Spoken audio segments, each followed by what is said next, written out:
Question number 2 में देखो, आपको ये दे रखा है, हाइट इन सेंटीमीटर दे रखा है, फ्रीक्वेंसी दे रखा है, क्यूमुलेटिव फ्रीक्वेंसी दे रखा है। आपको उसमें फ्रीक्वेंसी में जो मिसिंग है बी और डी, बी डी और ई की वैल्यू निकालनी है। क्यूमुलेटिव फ्रीक्वेंसी में ए, सी और एफ, इन सारे वेरिएबल्स की वैल्यू निकालनी है।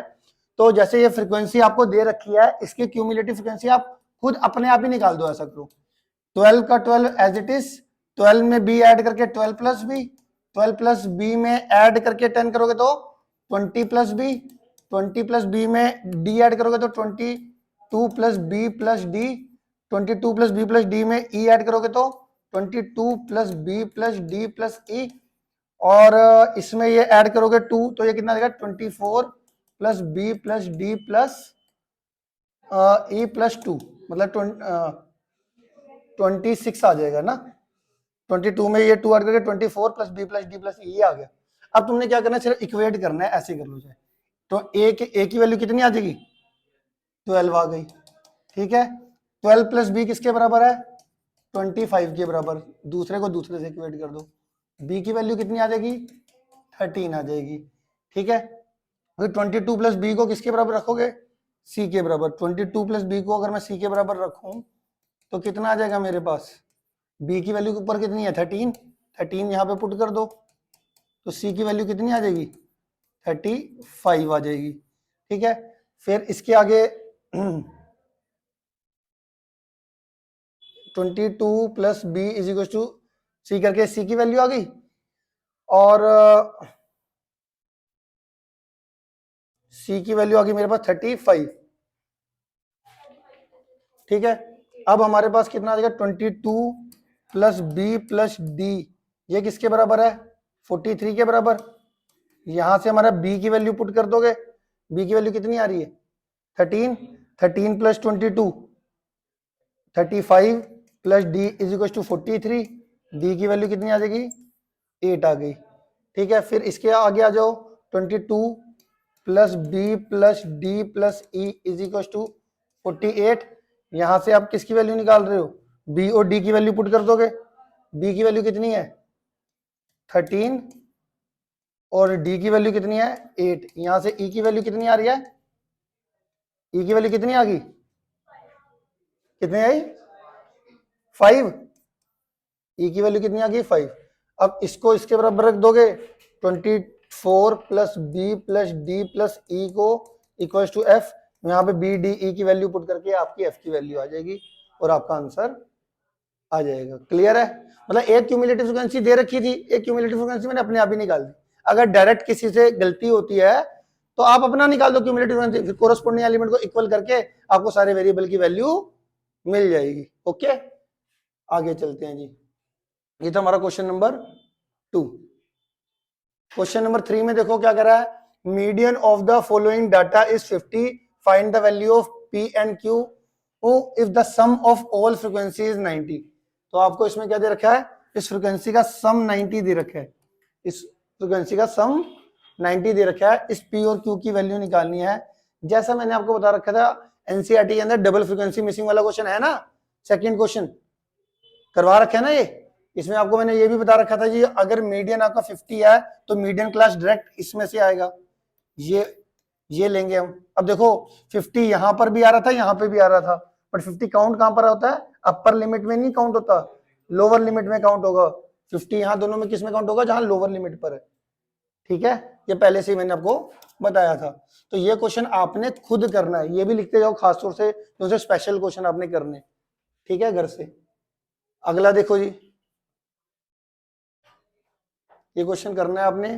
अगला क्वेश्चन है हमारे पास डबल फ्रीक्वेंसी मिसिंग का। मैंने आपको बताया था कि जो मीन में एनसीईआरटी के अंदर सिंगल फ्रीक्वेंसी मिसिंग का क्वेश्चन दे रखा है, पर डबल फ्रीक्वेंसी मिसिंग के क्वेश्चन भी आते हैं। देखो क्या दे रखा है, ये क्लास इंटरवल दे रखा है, ये नीचे देखो, जब भी डबल फ्रीक्वेंसी मिसिंग का क्वेश्चन आएगा इस बात का स्पेशल ध्यान देना, फ्रीक्वेंसी का सम पक्का गिवन होता है, कभी भी ऐसा नहीं होगा। फ्रीक्वेंसी का सम दो जगह पे गिवन होता है, या तो वो स्टेटमेंट के ऊपर देंगे, जैसे कि यहाँ पे दे दिया फ्रीक्वेंसी का सम 120, और अगर यहाँ पे नहीं दिया इन केस तो ये फ्रीक्वेंसी के सम के आगे इज इक्वल टू 120 दे रखा होगा। समझ रहे हो, या तो यहाँ पे दिया होगा 120 या तो यहाँ पे दिया होगा। कभी कभार क्या होता है, बच्चा ना यहाँ पर ढूंढ रहा होता है तो यहाँ पर लिखा होता है, और यहां पर लिखा होता है तो यहां पर ढूंढ रहा होता है। तो दोनों जगह लिखा हो सकता है, आपने चेक करना है दोनों जगह, ठीक है। नहीं तो वो एक जगह देखता है यहां पर नहीं है, इसका मतलब फ्रीक्वेंसी का सम भी नहीं दे रखा होता है ऊपर। समझो, कॉमन मिस्टेक बता रहा हूं जो कि बहुत बच्चों को आता वाता क्वेश्चन बच्चा गलत कराया है ना। तो ये डबल फ्रीक्वेंसी मिसिंग का क्वेश्चन ये करवा रखा है मैंने आपको। डबल फ्रीक्वेंसी मिसिंग का क्वेश्चन आता है सबको कि एक बार दोबारा से करा दिया जाए, एक बार दोबारा से देख लो, चलो ठीक है। ये क्वेश्चन देखो हमारा क्या है, ये एक बार क्वेश्चन लिखना जरा, मैं इसको बोर्ड पे कराया था अलग से। 0 से 20, 20 से 40, ये कहां था? ये फ्रीक्वेंसी बता देना मुझे एक बार दोबारा से। डबल फ्रीक्वेंसी मिसिंग का क्वेश्चन एक बार ही करा देता हूं। 0 से 20, 20 से 40, 40 से 60, 60 से 80, 80 से 100, ठीक है जी। और क्या दे रखा है इधर? और यहां पर आपको दे रखा है, ये क्लास दे रखा है, फ्रीक्वेंसी दे रखी है 17, क्या दे रखा है आगे?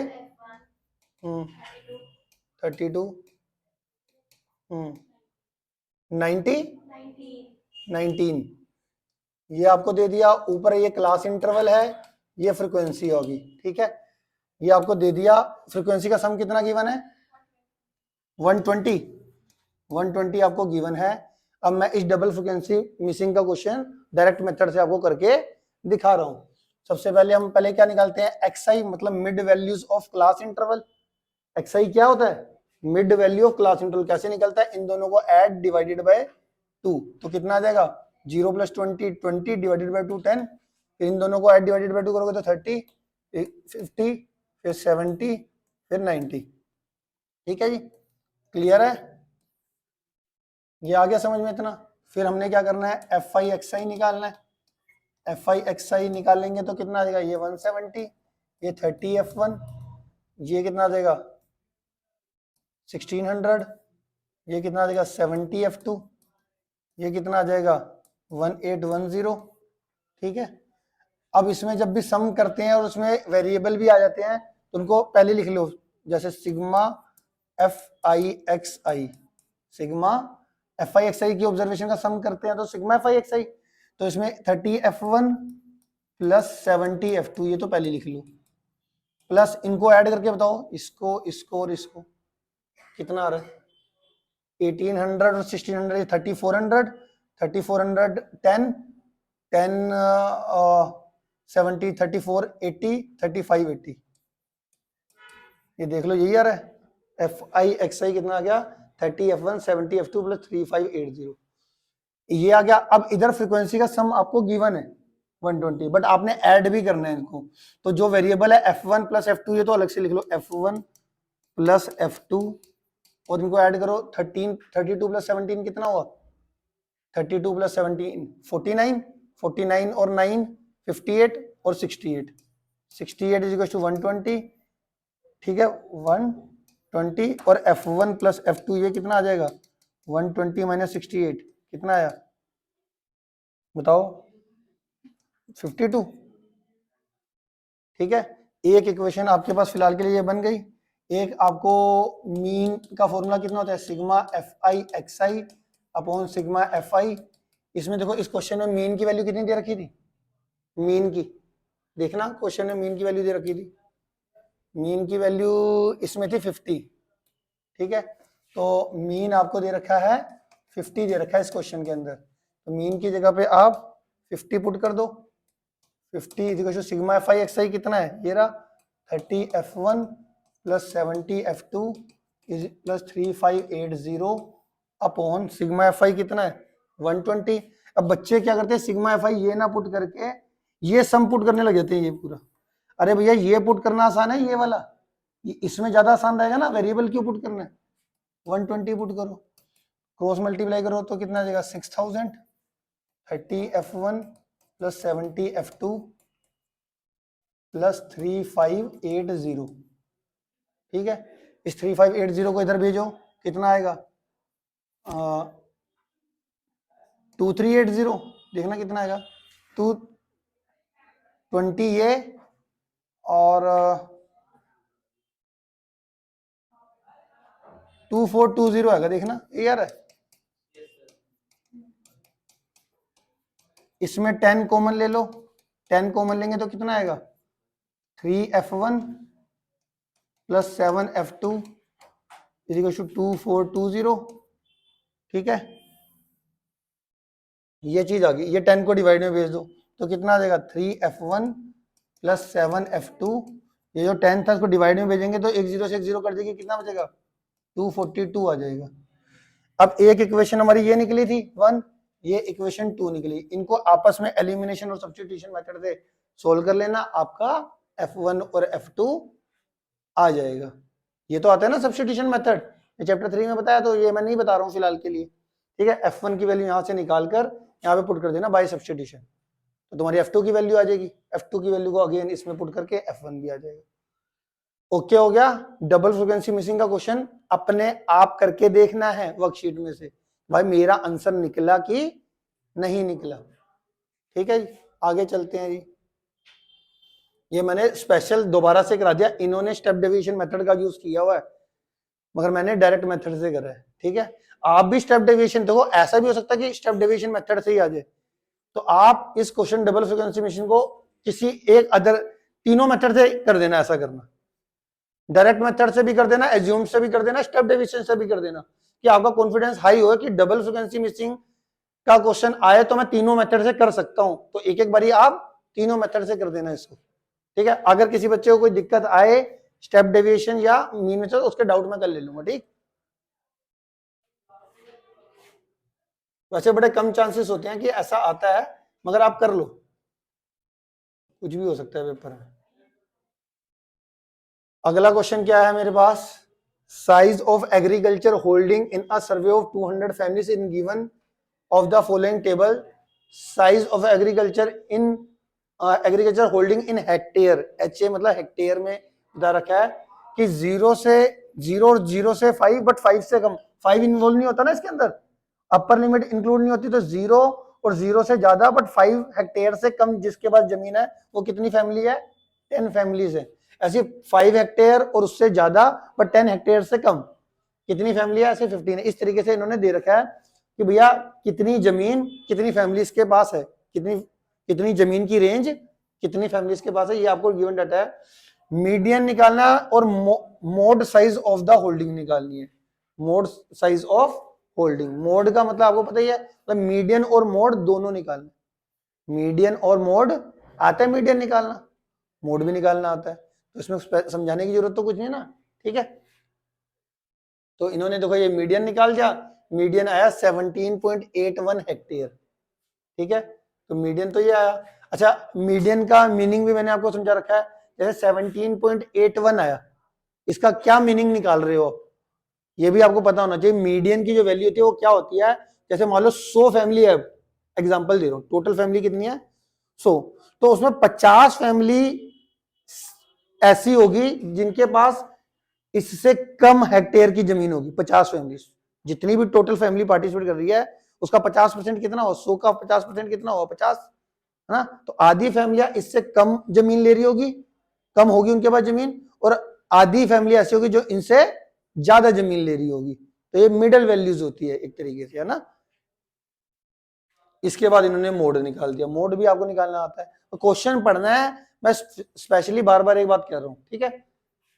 अगला हमारे पास 280 पर्सन है, सैलरी ये दे रखी है आपको, और नंबर ऑफ पर्सन दे रखा है। क्या निकालना है, मीडियन और मोड दोनों निकालना है, निकाल लोगे। जो से एनसीईआरटी क्वेश्चन है वो नहीं करवा रहा हूं, अगर इसमें किसी में दिक्कत आ जाए तो पूछ लेना मुझसे। अब कुछ है हमारे मोर देन लेस देन वाले क्वेश्चन, ठीक है जी, ये हमारे एनसीईआरटी में नहीं था क्वेश्चन। तो मोर देन और लेस देन में ये टेबल दे दिया जी, देखो आपको, ठीक है। अब सबसे पहले इस बात का ध्यान रखना है, मैं किस बात का ध्यान रखता हूं, मोर देन वाले टेबल के अंदर मैं ना इस टेबल, देखो इस टेबल के आगे जो नंबर दे रखा है वो डिक्रीजिंग ऑर्डर में है ना। मोर देन के आगे वाले नंबर, मोर देन के आगे नंबर 80, 70, 60, 50, ये किसमें है, डिक्रीजिंग ऑर्डर में। और जो ये नंबर है वो किसमें है, इंक्रीजिंग। ठीक, सबसे पहले तो आपने क्या करना है, इसको कन्वर्ट करना है इसको कन्वर्ट करना है क्लास इंटरवल टेबल में, तभी आप कोई सी भी वैल्यू निकाल सकते हो मीन मोड मीडियन की। तो कभी भी मोर देन का टेबल आ जाए या लेस देन का टेबल आ जाए तो सबसे पहले आपको क्या करना आना चाहिए, मोर देन टाइप टेबल को क्लास इंटरवल टाइप टेबल में कन्वर्ट करना आना चाहिए, और लेस देन टाइप या फिर बिलो, लेस देन और बिलो सेम बात होगी, लेस देन और बिलो वाला टेबल आ जाए उसको भी आपको क्लास इंटरवल टेबल में कन्वर्ट करना आना चाहिए, उसके बाद ही आप मीन मीडियन निकाल सकते हो। ठीक है, तो कभी भी तो हमारा अब इस क्वेश्चन, क्योंकि ये क्वेश्चन आ गया है तो इसमें सबसे पहले मैं आपको सिखाऊंगा मोर देन टाइप टेबल को सिंपल में कैसे कन्वर्ट किया जाता है।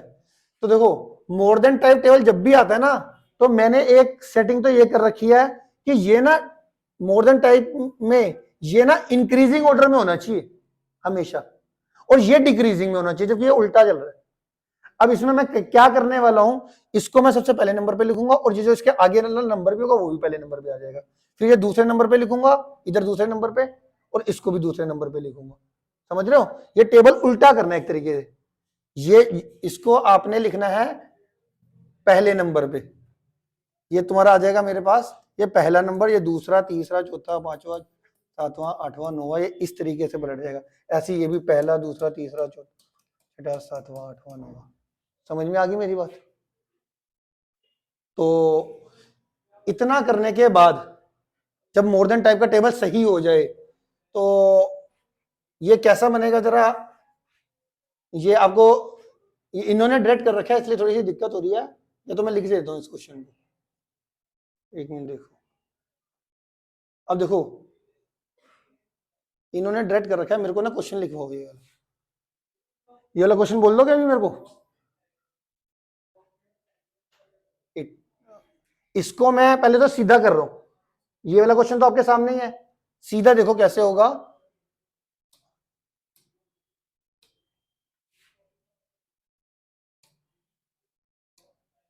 मोर देन और इक्वल टू 0, 10, 20, 30, 40, 50, 60, 70, कहां तक है? 80 तक। इसके आगे वाली फ्रीक्वेंसी था, जीरो के सामने कौन सा था? 34,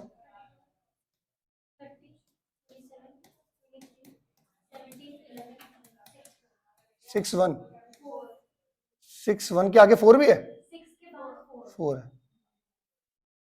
ठीक है जी, तो सबसे पहली बात आपने क्या सीखी, मोर देन टाइप टेबल के अंदर मोर देन के आगे वाले नंबर किस में होने चाहिए? इंक्रीजिंग में, और जो उसके आगे की फ्रीक्वेंसी होनी चाहिए वो किस में होनी चाहिए? डिक्रीजिंग के अंदर। मेरी बात समझ में आ रही है कि नहीं आ रही?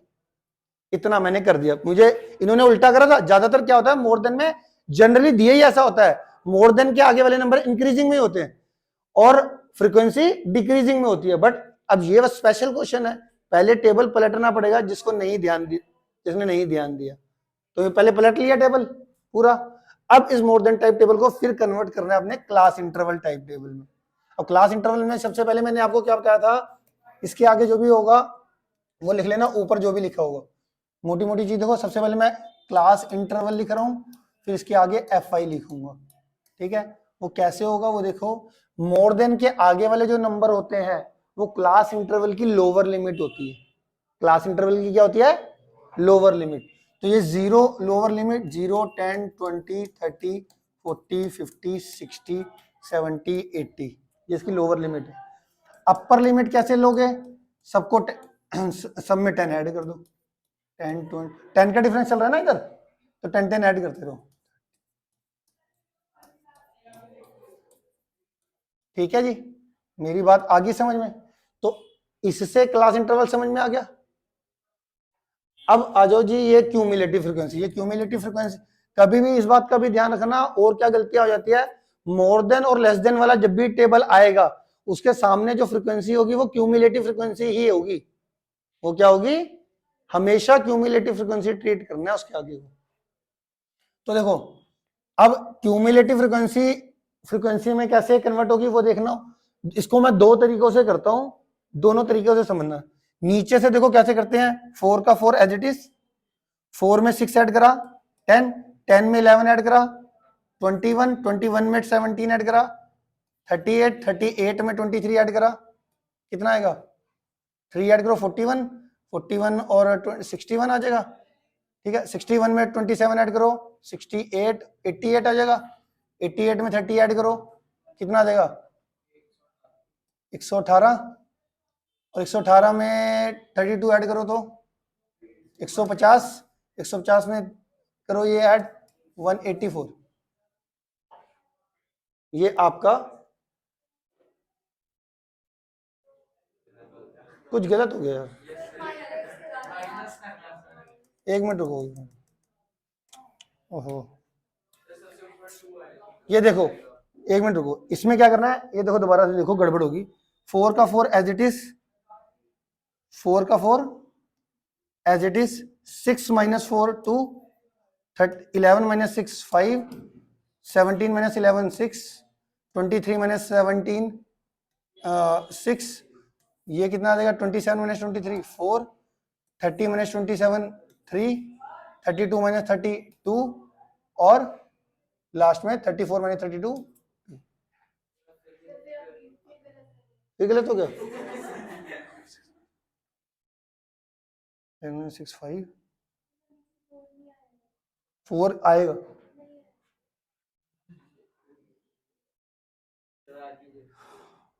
हंड्रेड % आएगा। क्या आएगा? नहीं आएगा, यही सही है। ठीक है, ये पूरी की पूरी। अब इसका एक दूसरा तरीका होता है, वो दूसरा तरीका देखो क्या होता है। दूसरे तरीके में अगर इसको ऊपर से करना है, ऊपर से, तो देखो नीचे से मैंने नीचे वाला नंबर सेम लिखा, नीचे में नीचे वाला नंबर सेम लिखा, फिर मैंने सेकंड माइनस फर्स्ट करा, फिर थर्ड मैंने सेकंड करा, फोर्थ मैंने थर्ड करा, ऐसे करा। अगर आप ऊपर से करना चाहते हो तो ऊपर से डायरेक्ट कोई सेम नहीं आएगा। ऊपर से तुमने फिर से इसमें अगर ऊपर से नीचे करना तो 34 minus 32 2, 32 minus 30 2, 30 minus 27 3, 27 minus 23 4, 23 minus 17 6, 17 minus 11 6, 11 minus 6 5, और 6 माइनस 4 2, और 4 का 4 एज इट इज। दोनों ही केसों में सेम आ गया। आगे बात समझ में? तो नीचे से ऊपर और ऊपर से नीचे, दोनों तरीके से क्लियर हो गया ना आपको? ठीक है, अरे आ गया भाई समझ में? तो ये था हमारा मोर देन टाइप टेबल को कन्वर्ट करना, कि हाँ भाई मोर देन टाइप टेबल को क्लास इंटरवल में कैसे कन्वर्ट करते हैं। क्लियर है? ये था हमारा क्वेश्चन। और अब इससे अगर आपको कोई भी कहे मीडियन मोड निकालना है तो आप निकाल सकते हो। ठीक है, ये वाला मैंने बताया कि भाई नीचे से ऊपर कैसे आपको फ्रीक्वेंसी निकालनी है, और ये वाला बताया मैंने ऊपर से नीचे एक फ्रीक्वेंसी कैसे निकालनी है। दोनों ही फ्रीक्वेंसी सेम ही आ रही है ना, देखो। क्लियर हो गया? अब मोर देन का आ गया। अब मोर देन का कोई सा भी क्वेश्चन आ जाए, सेम ही तरीका लगना है ना? चलो एक मिनट।